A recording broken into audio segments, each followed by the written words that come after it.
ಸೊಸೆ ಸೊಸೆ ಸೊಸೆ ಸೊಸೆ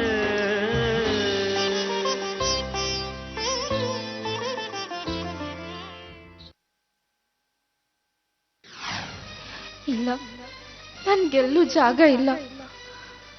ಚೇತು ಹೇಳಿದ ಒಂದ್ ಮಾತು ನಿಜ. ಬೀದಿಗೆ ಬಂದ್ಮೇಲೆ ಸಾಯೋದೊಂದೇ ದಾರಿ.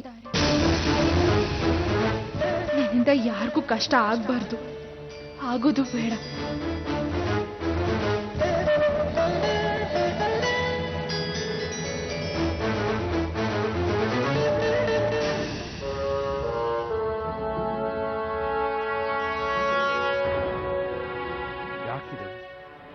ಏನೋ ಒಂಥರ ಸಂಕಟ ಆಗ್ತಿದ್ಯಲ್ಲ.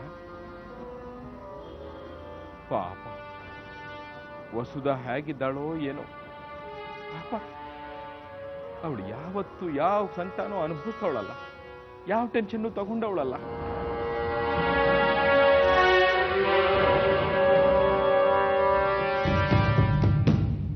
ಗಾಯತ್ರಿ, ಗಾಯತ್ರಿ,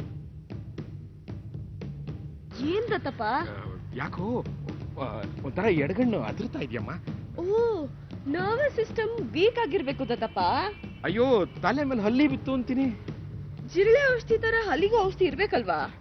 ದೇವ್ರ ಮುಂದೆ ಕೈ ಮುಕ್ಕೊಂಡು ನಿಂತಿದ್ದಾಗ ದೇವ್ರು ಎಡಗಡೆಯಿಂದ ಹೂ ಕೊಟ್ಬಿಟ್ಟಮ್ಮ. ಹೌದಾ? ಹಾಗಾದ್ರೆ ಇನ್ಮೇಲೆ ಬಿಡಿ ಹೂವ ಹಾಕಿದ್ರೆ ನಿಲ್ಲಿಸ್ಬೇಕು. ದಾರಿ ಗಡ್ಡವಾಗಿ ಬೆಕ್ಕು ಹೋಯ್ತು ಅಂತೀನಿ. ಪಾಪ, ಆ ಬೆಕ್ಕಿಗದ್ ಏನ್ ಅರ್ಜೆಂಟ್ ಇತ್ತೋ ಏನೋ. ನಾನು ಕಣ್ಣು ಮುಚ್ಚಿದ್ರೆ ಸಾಕಮ್ಮ, ಕೆಟ್ಟ ಆಲೋಚನೆಗಳು ಬರ್ತಿವೆ, ಕೆಟ್ಟ ಕನ್ಸುಗಳು ನಾನು ಕಾಡ್ತಿವೆ. ಒಂದ್ ಕೆಲ್ಸ ಮಾಡಿದತ್ತಪ್ಪ, ಇನ್ಮೇಲೆ ಕಣ್ ಮುಚ್ಕೊಂಡ್ ಮಲ್ಕೊಳ್ಳೋಕಿನ್ನ ಮುಂಚೆ ದಿನ ಕೆಳಗಡೆ ಪೊರ್ಕೆ ಇಟ್ಕೊಂಡ್ ಮಲ್ಕೊಳ್ಳಿ, ಅವಾಗ ನೆಮ್ಮದಿಯಾಗಿ ನಿದ್ದೆ ಬರುತ್ತೆ. ಓಕೆ? ಅಲ್ಲಮ್ಮ, ನಾನು ಇದನ್ನೆಲ್ಲ ನಿನ್ಗೆ ಯಾಕೆ ಹೇಳ್ತಿದ್ದೀನಿ ಅಂತ ನಿನ್ಗೆ ಅರ್ಥನೇ ಆಗ್ತಿಲ್ವಾ?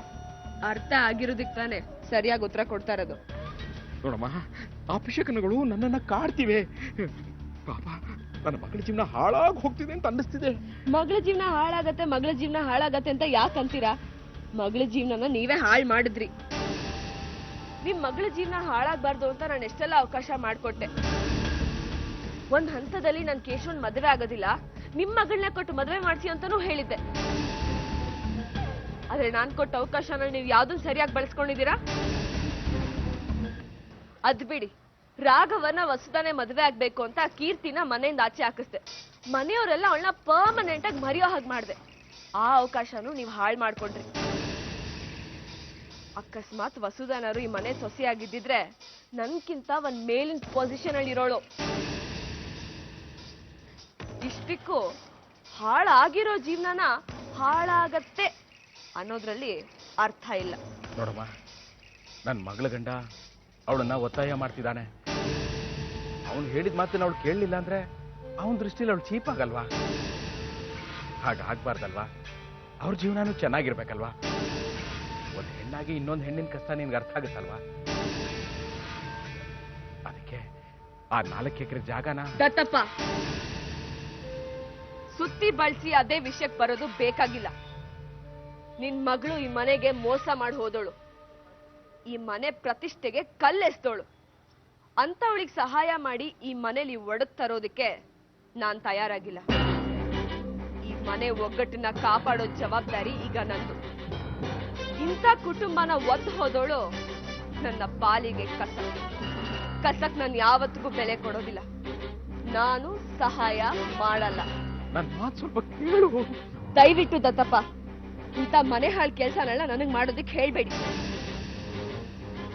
ಇಂಥ ಮನೆ ನೆಮ್ಮದಿನ ಹಾಳು ಮಾಡಿ ಹೋದೋಳು ನಿನ್ ಮಗಳು ಆ ವಸುಧಾ. ಅವಳು ಹಾಳಾಗ್ತಾಳೆ, ಹಾಳಾಗಿ ಹೋಗ್ತಾಳೆ.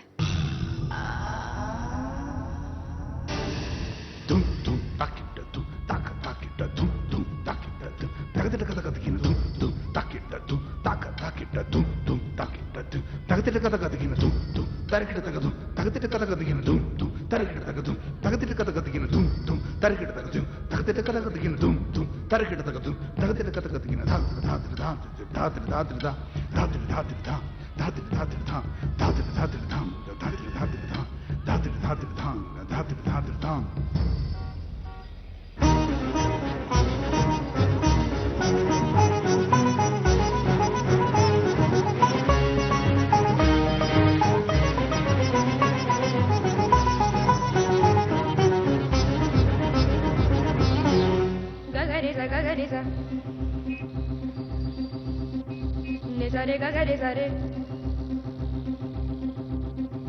ಗಗರೆ ಸ ಗಗರೆ ಸ ನಿಸರೆ ಗಗರೆ ಸರೆ ಗಗರೆ ರೇ ಮಮ ಗಗ ದದ ಮಮ ನಿನಿ ದದ ಗಗರೆ ರೇ ಮಮ ಗಗ ದದ ಮಮ ನಿನಿ ದದ ಮದನಿ ಮದನಿ ಮನಿ ದ ಮಗ ಮದನಿ ಸ ಮದನಿ ಮದನಿ ಮನಿ ದ ಮಗ ಮದನಿ ಸ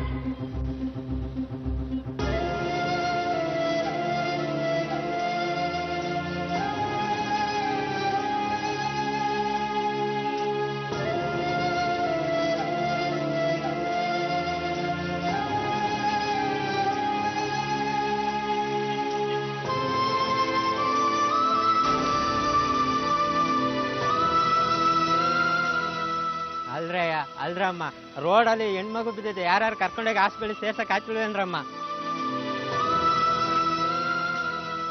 ಅಪ್ಪ ಸ್ವಾಮಿ, ನಮ್ಗೆ ಬುದ್ಧಿ ಹೇಳಕ್ ಬುದ್ಧಿಯಲ್ಲ, ಅದೇ ಕೆಲಸ ನೀನೇ ಮಾಡೋ. ಅಲ್ಲ ಸ್ವಾಮಿ, ನಾವೇನೋ ಹಾಸ್ಪಿಟ್ಲಿಗೆ ಸೇರಿಸ್ತೀವಿ, ಕೈಯಲ್ಲಿ ನೋಡಿ ವಿಷುದ್ ಬಾಟ್ಲು, ಈಗ ನಾವು ಹೋಗಿ ಹಾಸ್ಪಿಟ್ಲಿಗೆ ಸೇರ್ಸೋದು, ಅದು ಪೊಲೀಸ್ ಕೇಸ್ ಆಗೋದು, ಅದು ನಮ್ಮ ತಲೆನೋವು ತಾನೆ, ನಮ್ಗೆ ಯಾಕೆ ಬೇಡ ಸ್ವಾಮಿ?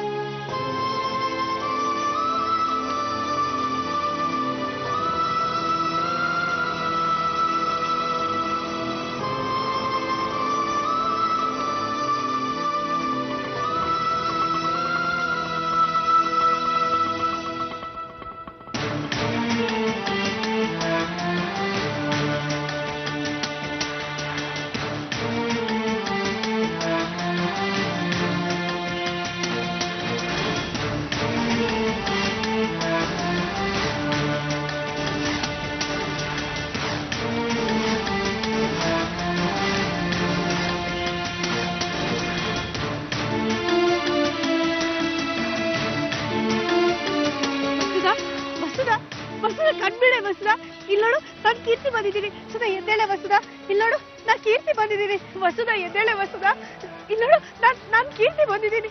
ಎದ್ದೇಳೆ ವಸುದ.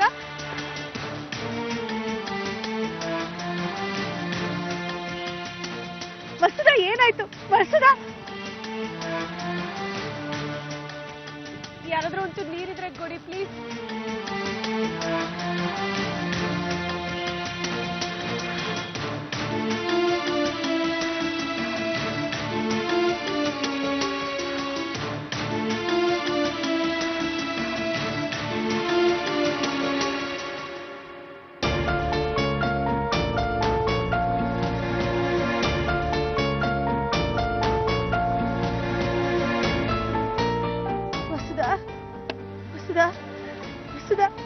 ಏನಾಯ್ತಾ ನಿಂಗೆ? ನೋಡು ನಾನ್ ಕೀರ್ತಿ. ವಸುದಾ, ವಸುದಾ, ಏನಾಯ್ತು? ಯಾರಾದ್ರೂ ಒಂಚೂರು ಹೆಲ್ಪ್ ಮಾಡಿ, ಹಾಸ್ಪಿಟಲ್ ಕರ್ಕೊಂಡು ಹೋಗ್ಬೇಕು ಪ್ಲೀಸ್. ಪ್ಲೀಸ್ ಹೆಲ್ಪ್ ಮಾಡಿ.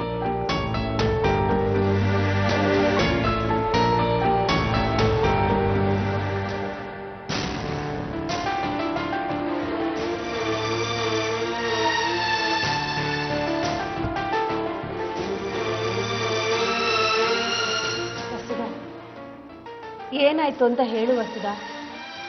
ಯಾಕೆ ರಸ್ತೆಯಲ್ಲಿ ಬಿದ್ದಿದೆ? ನಿನ್ ಗಂಡ ಎಲ್ಲಿ? ಏನಾಯ್ತಮ್ಮ? ನೀನ್ ಹೀಗೆ ಸುಮ್ಮನೆ ಅಳ್ತಾ ಕೂತಿದ್ರೆ ನನ್ಗೇನು ಅಂತ ಗೊತ್ತಾಗುತ್ತೆ ವಸುದ. ಕೈಯಲ್ಲಿ ವಿಷದ ಬಾಟ್ಲ್ ಇತ್ತು, ಜೀವ ತೆಕ್ಕೊಳ್ಳೋಂತ ಏನೇ ಆಗಿತ್ತು ನಿನ್ಗೆ? ಜೀವ ಕೊಡ್ತೀನಿ ಅಂತ ಕೈ ಹಿಡ್ದಿದ್ ಗಂಡ ಮನೆಯಿಂದ ಆಚೆ ಹಾಕ್ಬಿಟ್ಟು. ಯಾಕೆ ವಸುದ, ಅಂಥದ್ದು ಏನಾಯ್ತು? ಇನ್ನೇನಿರುತ್ತೆ, ಅವನು ಒಳ್ಳೆಯವನು ಅನ್ಕೊಂಡು ಇವಳು ಹೋಗಿರ್ತಾಳೆ, ಆದ್ರೆ ಅವನು ಕಚ್ಚಡ ಅಂತ ಈಗ ಗೊತ್ತಾಗಿರುತ್ತೆ. ಅದನ್ನ ನೀನು ಪ್ರಶ್ನೆ ಮಾಡಿರ್ತೀಯ? ಅವನು ಕೋಪ ಬಂದು ನೀನು ಮನೆಯಿಂದ ಆಚೆ ಹಾಕಿರ್ತಾನೆ, ಅಷ್ಟೇ ತಾನೆ? ಇಲ್ಲ, ಅವನು ಒಳ್ಳೆಯವನೇ, ಆದ್ರೆ ಅವನಿಗೆ ಒಳ್ಳೇದು ಮಾಡೋದಕ್ಕೆ ನನ್ನ ಕೈಲಾಗ್ಲಿಲ್ಲ ಅಷ್ಟೇ. ವಸುದ, ಅದೇನಾಯ್ತು ಅಂತ ಸ್ವಲ್ಪ ಸ್ಪಷ್ಟವಾಗಿ ಹೇಳ್ಬಾರ್ದ? ಅವ್ರು ಕೆಲಸ ಮಾಡ್ತಿರೋ ಕಂಪ್ನಿ MDಗೆ ಪೀಣ್ಯದಲ್ಲಿರೋ 4 ಎಕರೆ ಜಮೀನ್ ಬೇಕಾಗಿತ್ತು. ಆ ಆಸ್ತಿ ನಮ್ಮ ತಾತಂಗೆ ಸೇರಿದ್ದು. ಈ ವಿಷಯನ ಅಪ್ಪಂಗೆ ನಾನು ಫೋನ್ ಮಾಡಿ ಹೇಳಿದೆ. ಅಪ್ಪ ಹೇಗಾದ್ರೂ ಮಾಡಿ ಅದನ್ನ ರಿಜಿಸ್ಟರ್ ಮಾಡಿಸ್ಕೊಡ್ತೀನಿ ಅಂತ ಹೇಳಿದ್ರು. ಆದ್ರೆ ರಿಜಿಸ್ಟರ್ ಆಫೀಸಿಗೆ ಬಂದಿದ್ದ ದಯಾನಂದ್ ಮಾವ ಸೈನ್ ಮಾಡ್ದೆ ಹಾಗೆ ಹೊರಟೋಗ್ಬಿಟ್ರು. ಯಾವಾಗ ಆಸ್ತಿ ಬರೋದು ತಡ ಆಯ್ತೋ ಎಂಡಿಯಿಂದ ಪ್ರೆಷರು ಜಾಸ್ತಿ ಆಗೋಯ್ತು. ಆಗ ನನ್ನ ಗಂಡನ ರೇಗಾಟನು ಜಾಸ್ತಿ ಆಗೋಯ್ತು.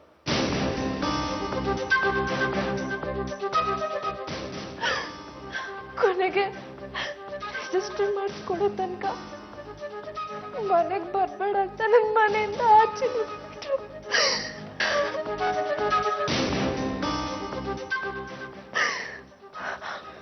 ರಿಜಿಸ್ಟರ್ ಆಫೀಸ್ ಬಂದಿದ್ದ ದಯಾನಂದ್ ಮಾವ ಸೈನ್ ಮಾಡಿದೆ.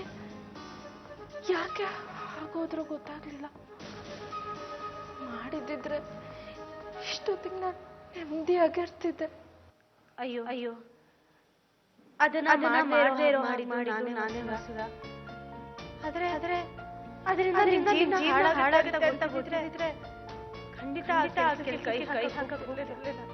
ಅಲ್ಲ ವಸುದಾ, ಆಸ್ತಿ ಕೇಳೋಳು ಆ ಮನೆಗೆ ಹೋಗ್ಬೇಕಾಗಿತ್ತು. ಅದನ್ನ ಬಿಟ್ಟು ವಿಷುದ್ ಬಾಟ್ಲಿ ಹಾಕಮ್ಮ ತಗೊಂಡೆ. ಸಾಯ್ಬೇಕು ಅಂತಾನೆ. ಯಾಕಂದ್ರೆ ನಮ್ ತಾತನ ತಂಗಿಯವರು ಇದೇ ತರ ನೋಡಿದ ಹುಡುಗನ ಬಿಟ್ಟು ಬೇರೆಯವ್ರ ಜೊತೆ ಓಡೋದ್ರಂತೆ. ಅದಕ್ಕೆ ಅವ್ರನ್ನ ಮನೆಗೆ ಸೇರ್ಸ್ಲಿಲ್ವಂತೆ. ಅವ್ರ ಹೆಸರನ್ನೇ ನಂಗಿಟ್ಟಿರೋದು. ಈಗ ನಾನು ಅದೇ ಕೆಲಸ ಮಾಡಿದ್ದೀನಿ. ನನ್ನನ್ನೆಲ್ಲಿ ಮನೆಗೆ ಸೇರಿಸ್ತಾರೆ ಈಗ? ಇಷ್ಟ ಅಂತ ಕುಟುಂಬನೇ ಒದ್ಬಂದು ಈಗ ಕಷ್ಟ ಅಂತ ಅದೇ ಕುಟುಂಬದ ಕಾಲ್ ಹಿಡಿದ್ರೆ ಅವ್ರೆಲ್ಲ ಹೋಗ್ತಾರೆ. ಅಷ್ಟೇ ಅಲ್ಲ, ನಮ್ ತಾತನ ತಂಗಿ ಮಗಳು ಗಾಯತ್ರಿ ಮನೆಗ್ ಬಂದಾಗ ಅವಳನ್ನ ಮನೆಗ್ ಸೇರ್ಸಿದ್ರು ನಮ್ ತಾತ ಅವಳನ್ನ ಹೇಗ್ ದೂರ ಇಟ್ಟಿದ್ರು ಅಂತ ನಾನೇ ನೋಡಿದ್ದೀನಿ. ಆದ್ರೆ ಆಮೇಲೆ ಗಾಯತ್ರಿ ಮದ್ವೆ ಕೇಶವಣ್ಣನ ಜೊತೆ ಆಯ್ತು ತಾನೆ. ಆದ್ರೆ ಅದಕ್ಕೆ ಅವಳು ಎಷ್ಟು ಕಷ್ಟಪಟ್ಲು ಗೊತ್ತಾ? ಅದು ಅಲ್ಲದೆ ಮನೆಯವ್ರೆಲ್ಲರ ಸಪೋರ್ಟು ಅವಳಿಗಿತ್ತು. ಆದ್ರೆ ನನ್ಗೆ ಯಾವ ಸಪೋರ್ಟ್ ಇದೆ? ಅಪ್ಪ ಒಬ್ರೆ ಮಗಳೇ ಅಂತಾರೆ. ಆದ್ರೆ ಮಿಕ್ಕವ್ರು ಒಪ್ಕೋತಾರೆ. ಒಪ್ಕೊಳ್ಳೋ ಹಾಗೆ ನಾನು ಮಾಡ್ತೀನಿ. ಆ ಆಸ್ತಿ ನಿನ್ ಗಂಡನ MD ಹೆಸರಿಗೆ ಮಾಡಿಸೋ ಹಾಗೆ ನಾನು ಮಾಡ್ತೀನಿ. ಒಟ್ನಲ್ಲಿ ನೀನ್ ನಿನ್ ಗಂಡನ ಜೊತೆ ಚೆನ್ನಾಗಿರ್ಬೇಕು. ಒಂದ್ ಮಾತು ನೆನಪಲ್ಲಿಟ್ಕೋ ವಸುದಾ, ಸಾಯೋದ್ರಿಂದ ನಾವು ಸಾಯ್ತೀವಿ ಹೊರತು ಸಮಸ್ಯೆ ಯಾವತ್ತೂ ಸಾಯೋದಿಲ್ಲ. ಅದೇ ಬದುಕಿದ್ರೆ ಸಮಸ್ಯೆನ ಎದುರಿಸೋ ಅವಕಾಶ ಸಿಗುತ್ತೆ. ನನಗೂ ಸಾಯ್ಬೇಕು ಅಂತ ಅನ್ಸಿತ್ತು. ಆಗ ನನ್ಗೊಬ್ಬ ಹಿರಿಯರು ಹೇಳಿದ್ರು, ನಾವು ಪ್ರಯತ್ನ ಪಡೆದಿದ್ರು ಒಂದಲ್ಲ ಒಂದಿನ ಸಾವು ಬಂದೇ ಬರುತ್ತೆ. ಆದ್ರೆ ಪ್ರಯತ್ನ ಪಟ್ಟು ನಡೆಸ್ಬೇಕಾಗಿರೋದು ಜೀವನ. ನಿನ್ ಜೀವನ ಚೆನ್ನಾಗಿರುತ್ತೆ. ನೀ ಚೆನ್ನಾಗಿ ಬಾಳ್ತೀಯ.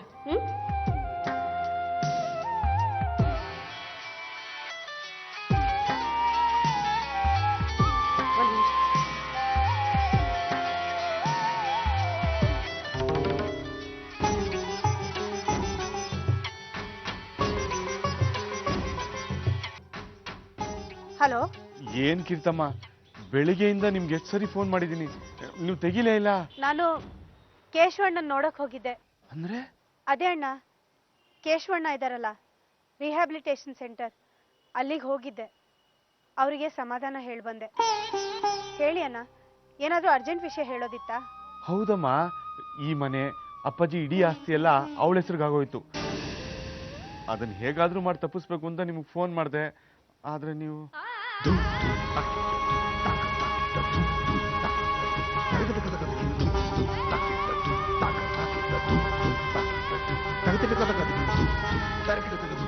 ಈಗ ಏನ್ ಮಾಡೋದಕ್ಕಿಂತಮ್ಮ, ಈ ಒಗ್ಗಟ್ಟು ಮನೆ ಸೂತ್ರ ಕೆಟ್ಟೋಳ್ ಕೈ ಸೇರಿದೆ. ಈಗ ಅವಳು ಆಡಿದ್ದೇ ಆಟ. ಅಲ್ಲ ಅಣ್ಣ, ಇಷ್ಟಕ್ಕೂ ಅಂಜಲಿ ಹೆಸರಿಗೆ ಅದನ್ನೆಲ್ಲ ಬರ್ದಿದ್ ಯಾಕೆ? ನಾವು ದಯಣ್ಣ ರಿಜಿಸ್ಟರ್ ಆಫೀಸ್ಗೆ ಹೋಗಿತ್ತಲ್ಲ, ಆ ಸತ್ಯ ಹೇಳಿದ್ರಿಂದ. ಏನು ಗೊತ್ತಿಲ್ಲ ದಯಣ್ಣನ್ಗೆ ಯಾರು ಬೇಕಾದ್ರೂ ಯಾಮರ್ಸ್ಬೋದು, ಆದ್ರಿಂದ ಕುಟುಂಬಕ್ಕೆ ತೊಂದರೆ ಆಗುತ್ತೆ ಅಂತ ಅಪ್ಪಾಜಿ ಆತಂಕ. ಅದಕ್ಕೆ ತುಂಬಾ ಎಚ್ಚರಿಕೆಯಿಂದ ಆಸ್ತಿ ನೋಡ್ಕೊಳ್ಳೋರ್ ಕೈಲಿ ಇರಬೇಕು ಅಂತ ಆ ಮನೆಯಾಳಿ ಹೆಸರಲ್ಲಿ ಬರ್ದಿದ್ದಾರೆ. ನನ್ನ ರಕ್ತ ಕುದೀತಾ ಇದೆ. ಈಗ್ಲಾದ್ರೂ ನಾವು ಸತ್ಯ ಹೇಳಲೇಬೇಕು. ಹೇಳಿದ್ರೆ ಅದನ್ನ ನಂಬೋರು ಯಾರಣ್ಣ? ಈಗಾಗ್ಲೇ ನಾನು ಕೆಟ್ಟವಳು ಅಂತ ಹೆಸರು ತಗೊಂಡಿರೋಳು. ನನ್ನಿಂದ ಬರೋ ಪ್ರತಿಯೊಂದು ಮಾತು ನಾಟಕ ಅನ್ಸ್ಕೊಳ್ಳುತ್ತೆ. ಸದ್ಯಕ್ಕೆ ಸುಮ್ಮನಿದ್ ಬಿಡಿ ಅಣ್ಣ. ಇದ್ರ ಬಗ್ಗೆ ಏನ್ ಮಾಡ್ಬೇಕು ಅಂತ ನಾನು ಯೋಚನೆ ಮಾಡ್ತೀನಿ.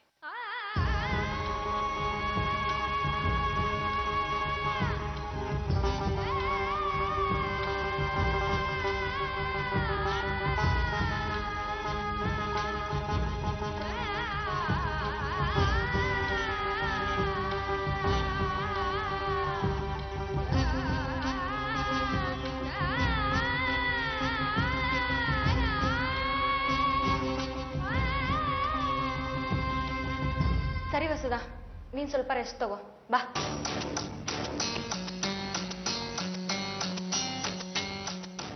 ವಸ್ತಾ,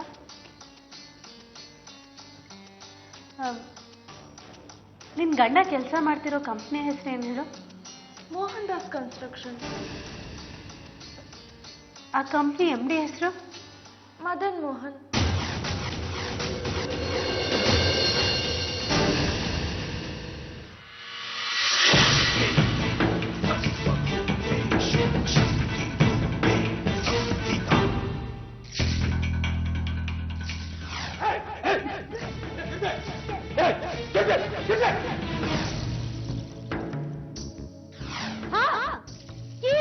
ಪ್ರತಿಯೊಂದು ಮಾತನ್ನು ಗಮನ ಇಟ್ಟು ಕೇಳಿಸ್ಕೊಂಡು ಕೀರ್ತಿನೇ ನಾನು.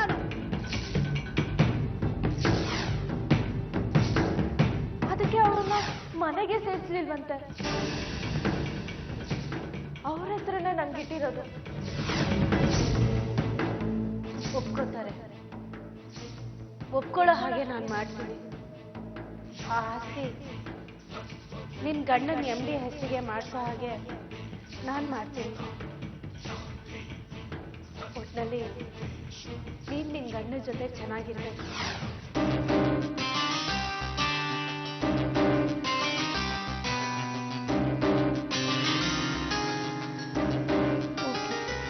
ಹಾಂ okay sir.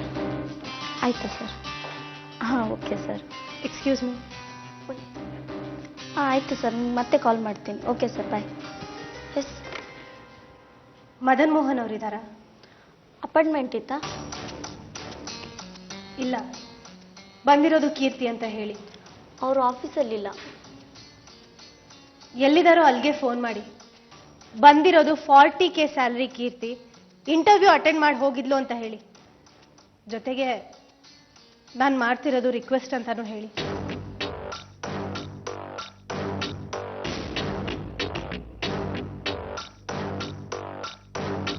Hello yes sir, ಕೀರ್ತಿ ಅನ್ನೋರು ಬಂದಿದ್ದಾರೆ.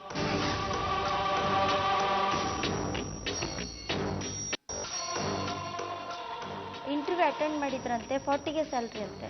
ಗೊತ್ತಾಯ್ತು. ವಿಷಯ ಏನಂತೆ? ನಿಮ್ಮನ್ನು ಮೀಟ್ ಮಾಡ್ಬೇಕು. ಆರ್ಡರ್ ಮಾಡ್ತಿದ್ದಾಳೋ ಅಥವಾ ರಿಕ್ವೆಸ್ಟ್ ಮಾಡ್ತಿದ್ದಾಳೋ? ಇಲ್ಲ ಸರ್, ರಿಕ್ವೆಸ್ಟ್ ಮಾಡ್ಕೊತಾ ಇದ್ದಾರೆ. ಗೆಸ್ಟ್ ಹೌಸ್ಗೆ ಬರೋಕ್ಕೆ ಹೇಳು. Okay sir. ನೀವು ಗೆಸ್ಟ್ ಹೌಸ್ಗೆ ಹೋಗ್ಬೇಕಂತೆ. ಗೆಸ್ಟ್ ಹೌಸ್ ಎಲ್ಲಿದೆ ಅಂತ ನನಗೆ ಗೊತ್ತಿಲ್ಲ.